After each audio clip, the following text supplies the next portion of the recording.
Hello, good morning बच्चों। इससे पहले वाले वीडियो में मैंने मल्टीपल वेरिएबल डिज़ाइन के बारे में बात की थी, जिसमें कि बहुत सारे चरों को एक साथ लिया जाता है और उनके प्रभाव को देखा जाता है, साथ ही उनके अंतःक्रियाओं के प्रभावों को भी मापा जाता है। इसके साथ ही अब मैं कोरिलेशनल डिज़ाइन के बारे में बताऊंगी कि ये क्या होता है। बहुचर अभिकल्प के अतिरिक्त जो मल्टीपल वेरिएबल डिज़ाइन है, उसके अलावा व्यवहारिक अनुसंधान में कोरिलेशनल डिज़ाइन का प्रयोग किया जाता है, क्योंकि इस व्यवहारिक मनोवैज्ञानिक इसमें क्या करते हैं, स्वतंत्र चर व आश्रित चरों के मध्य कार्य कारण संबंध का अध्ययन नहीं करते हैं। वे चरों के बीच में संबंध को देखना चाहते हैं, एक दूसरे का प्रभाव नहीं देखते हैं अप्लाइड के अंदर, बल्कि उसके बीच के अंदर क्या संबंध है उसको हम कोरिलेशनल डिज़ाइन से ही जान सकते हैं कि वह चरों के बीच जो संबंध है या नहीं, ये देखना चाहते हैं। कोरिलेशनल डिज़ाइन है क्या? तो ये जो सहसंबंधात्मक अनुसंधान क्या होता है, ये एक प्रकार का अप्रायोगिक अनुसंधान है, जिसमें अनुसंधानकर्ता दो चरों और उनके बीच सांख्यिकीय संबंध का मापन कम प्रयत्नों से अनावश्यक चरों को नियंत्रित करते हुए करते हैं। इसके अंदर अनावश्यक चरों को जो हमारे एक्स्ट्रा प्रभाव डालते हैं आश्रित चर पर, उनको हम कम प्रयासों से, मतलब कि हमें ज़्यादा उसमें स्ट्रिक्टली किसी चीज़ को हम कंट्रोल नहीं कर पाते हैं। जितने हो जाता है संभव उतना हम उस पर नियंत्रण रख लेते हैं और उनके बीच के संबंध को देखते हैं कि वो किस तरीके से प्रभावित कर रहे हैं।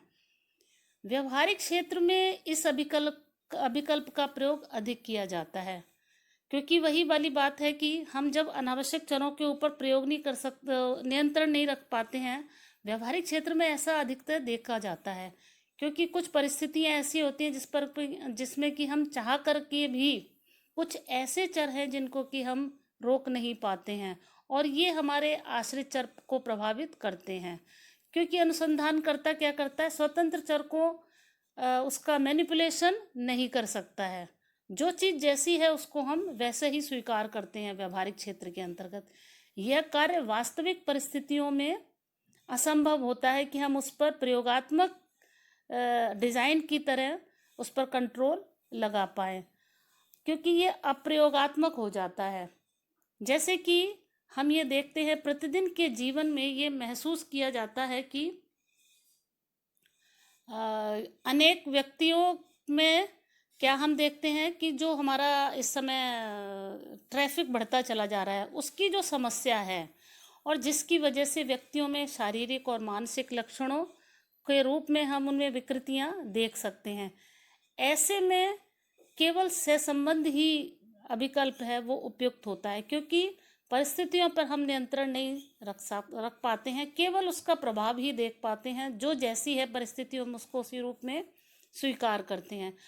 अब हम एक काल्पनिक डेटा, एक उसके आधार पर ये बताने का प्रयास करेंगे कि किस तरीके से तनाव और हमारे जो प्रतिदिन की कार्य करने की एक सूची है उसका आपस में क्या संबंध होता है। Daily work to do list कहलाती है।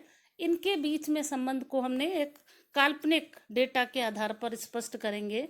इसमें प्रयोज्यों से प्रश्न किया गया कि वो जो प्रयोज्य रोज के कार्य की सूची बनाते हैं उनका स्ट्रेस के साथ क्या संबंध होता है।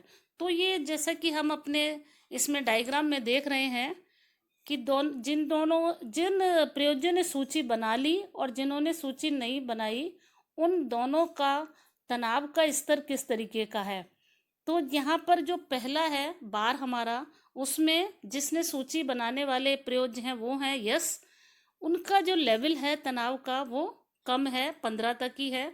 जबकि दूसरे प्रयोज्य हैं जो सूची नहीं बनाते हैं अपने प्रतिदिन के कार्यों की, तो उनके जो कार्य की एक क्रमबद्धता है वो नहीं होती है, जिसकी वजह से उनके अंदर तनाव का स्तर दुगना हो जाता है। ये 30 पर दिखाई दे रहा है।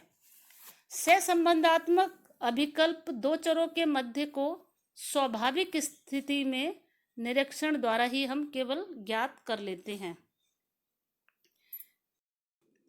अब व्यवहारिक जगत में देखा जाता है कि अनुसंधानकर्ता कभी कभी प्रयोगात्मक रूप से भी अनुसंधान करने का प्रयास करता है।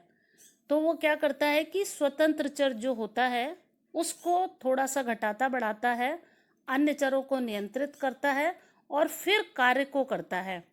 इसमें केवल कंट्रोल करने के लिए वो क्या कर सकता है, रैंडमाइज्ड कर सकता है, यादृच्छिक रूप से समूहों में प्रयोज्यों को बांट लेता है, ऑड इवन या किस जो हमारे रैंडम टेक्निक्स है।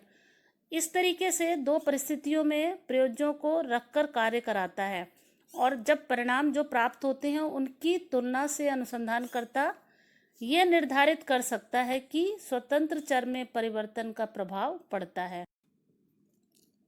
उदाहरण के तौर पर देखें कि जब प्रयोगकर्ता यह जानने का प्रयास करता है कि प्रबंधकीय शैली, managerial style and success in management, प्रबंधकीय शैली में प्रजातांत्रिक और निरंकुश तथा प्रबंधकीय सफलता के मध्य क्या कोई संबंध है या नहीं।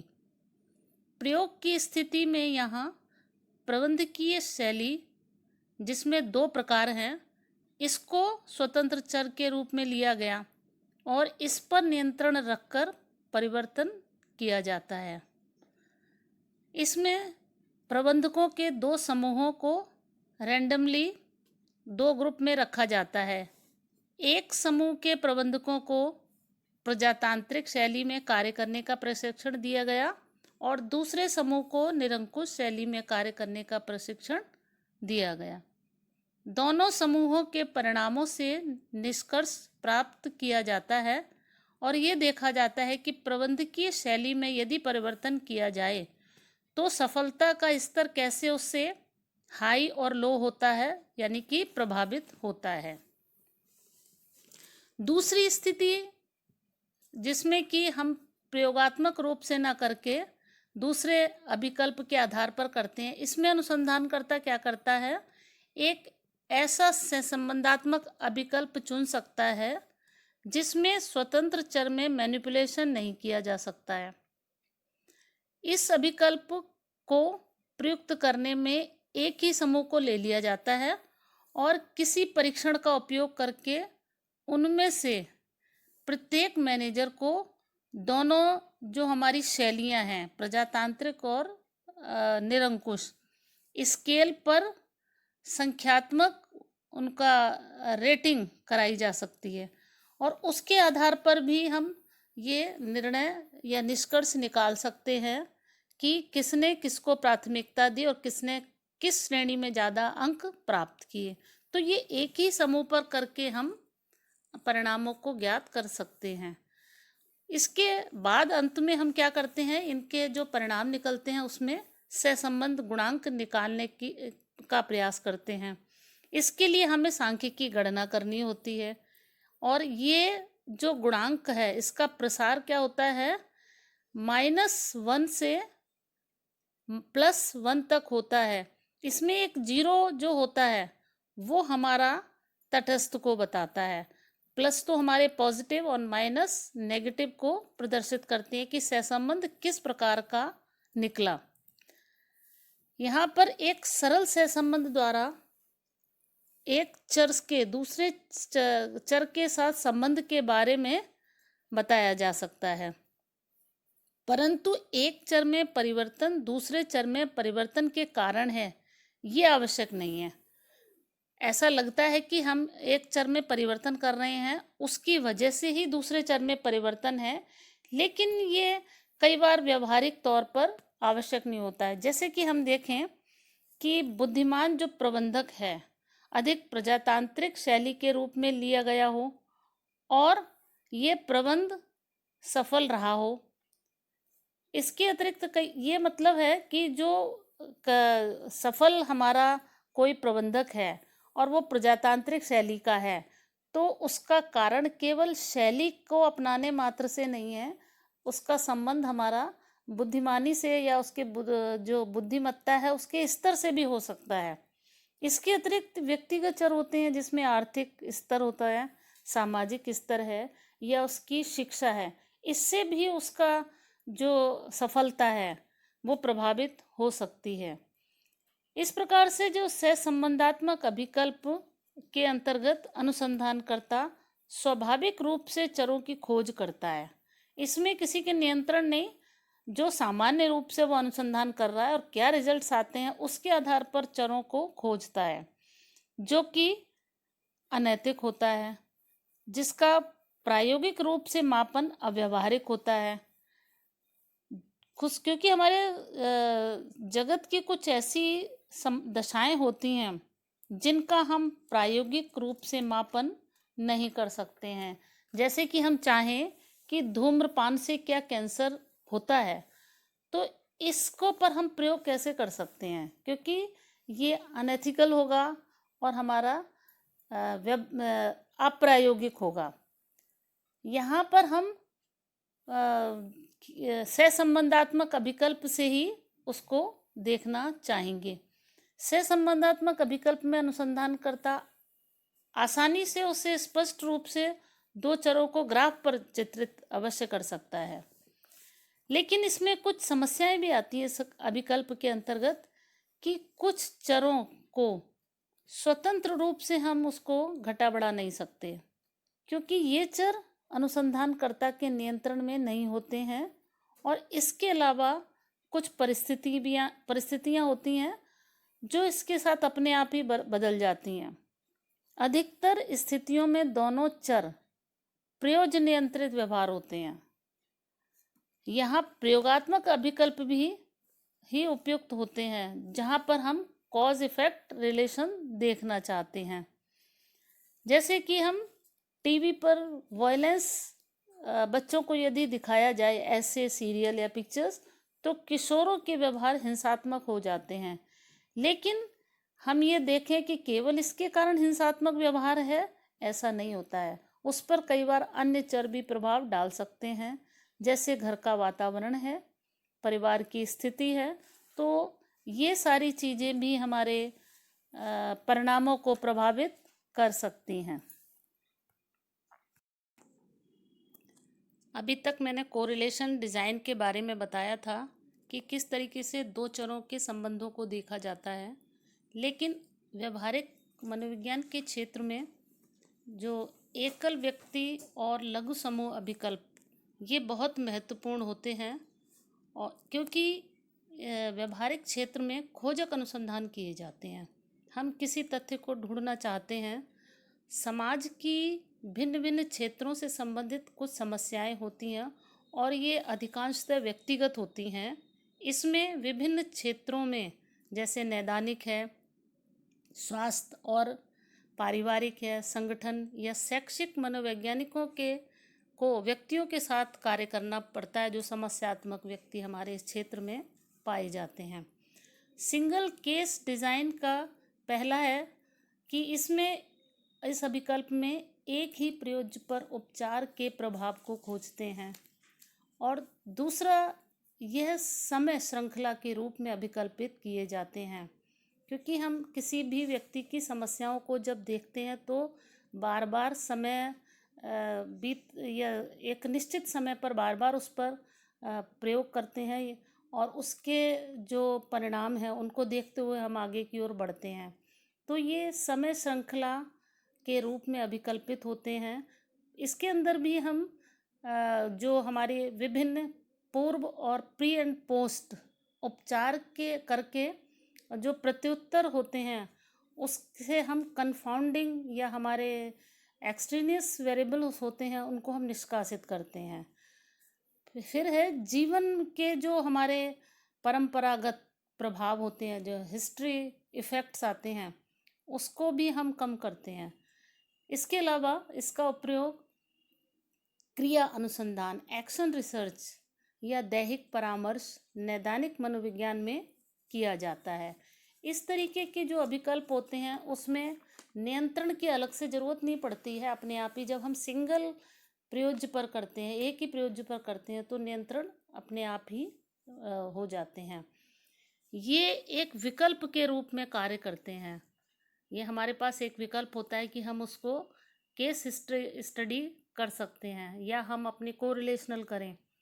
इसके अंतर्गत लघु संख्या अभिकल्प में वर्गीकृत किया जाता है, जिसमें छोटे समूह या एक ही व्यक्ति पर निरीक्षणों की श्रृंखला प्रयुक्त की जाती है। वही कि हम बार बार निरीक्षण एक ही व्यक्ति पर करते हैं तो एक श्रृंखला के रूप में हो जाता है।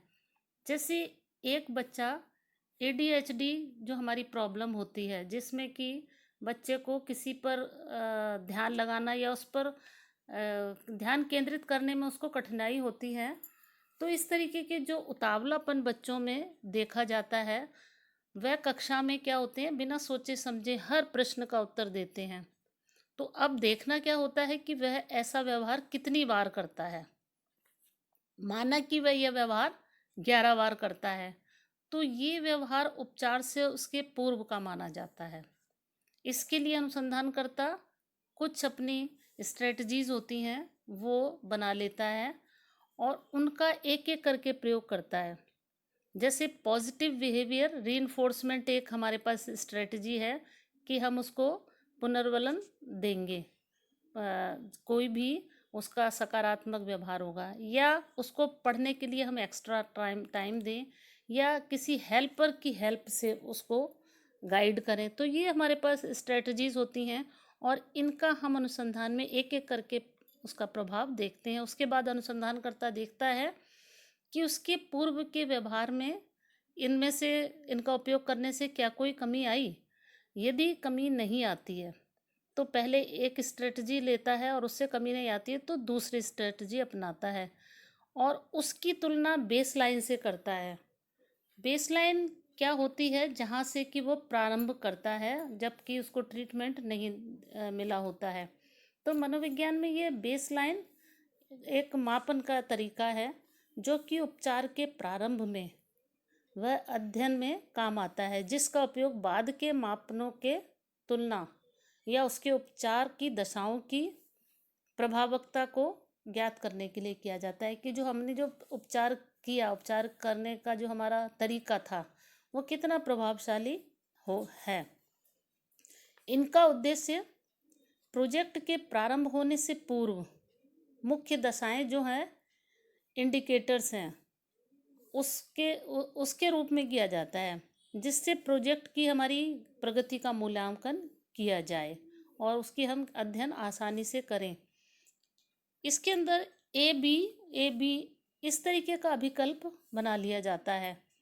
इसमें जो A1 होता है, जैसा कि इसमें डायग्राम में भी दिखाया गया है कि पहली जो हमारी आधार रेखा है वो पूर्व की स्थिति है जिसे A1 कहेंगे, और फिर हमारी ट्रीटमेंट मेजरमेंट है बीच की जो है जिसको अभिक्रिया कहा, और फिर है हमारी A2 वही बेसलाइन, और उसके बाद है B2 हमारी जो ट्रीटमेंट हमने दिया।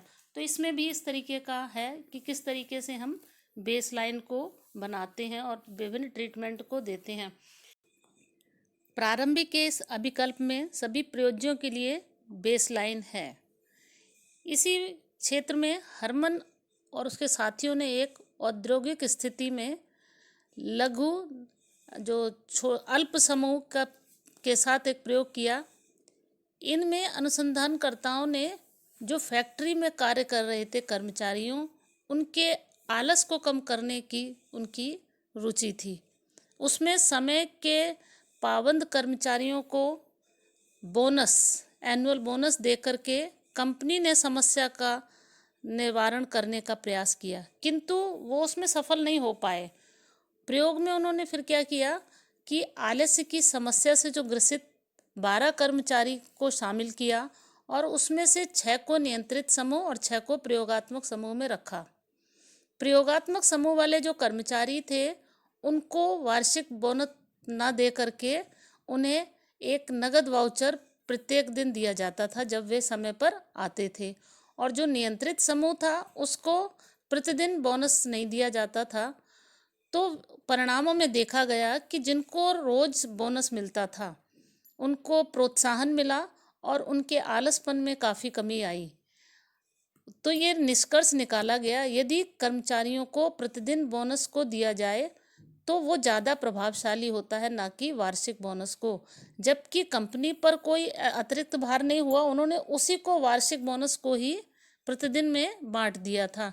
जैसा कि इसके अंतर्गत प्रदर्शित किया गया डायग्राम में, तो ये देखा गया कि जो हमारा इसका एकल समूह है उसमें हम किस तरीके से अभिकल्प बनाते हैं, और इसमें कम जो हमारे प्रयोज्य होते हैं उन पर प्रयोग करके उनकी समस्या का समाधान किया जाता है। तो जो हमारा सिंगल सब्जेक्ट डिज़ाइन होता है, इसमें कई बार क्या होता है कि कुछ हमारे बाह्य चर होते हैं उन पर नियंत्रण नहीं रख पाते हैं। तो जो हमारी बेस लाइन की जो हम वेरिएबिलिटी है, विचलनशीलता है, तो ये बनी रहती है, जिसमें कि अभी बताया था कि हम एक अभिकल्प के अंतर्गत एक बेस लाइन बना लेते हैं, उसके आधार पर हम आगे के जितने भी ट्रीटमेंट दिए जाते हैं उनको कंपेयर करते हैं। तो ये इसके संग एक समस्या रहती है। और दूसरी एक आती है कि जो एकल समूह पर हम कोई एक्सपेरिमेंट या कोई निरीक्षण करते हैं तो उसको हमें सामान्यीकृत नहीं कर सकते, क्योंकि उसमें व्यक्ति विशेष की समस्या से संबंधित जो भी अभिकल्प बनाया जाता है। बस इसका इतना फ़ायदा ज़रूर होता है कि ये लचीला होता है और इसमें थोड़ा लागत भी कम लगती है। और दूसरा होता है कि इसमें नियंत्रण अपने आप हो जाता है। जिस नियंत्रण की बात हम जो करते हैं कि हमारे परिणाम शुद्ध हों, तो जब एक सब्जेक्ट पर होता है तो उसकी वजह से नियंत्रण हमारा सही तरीके से लग पाता है।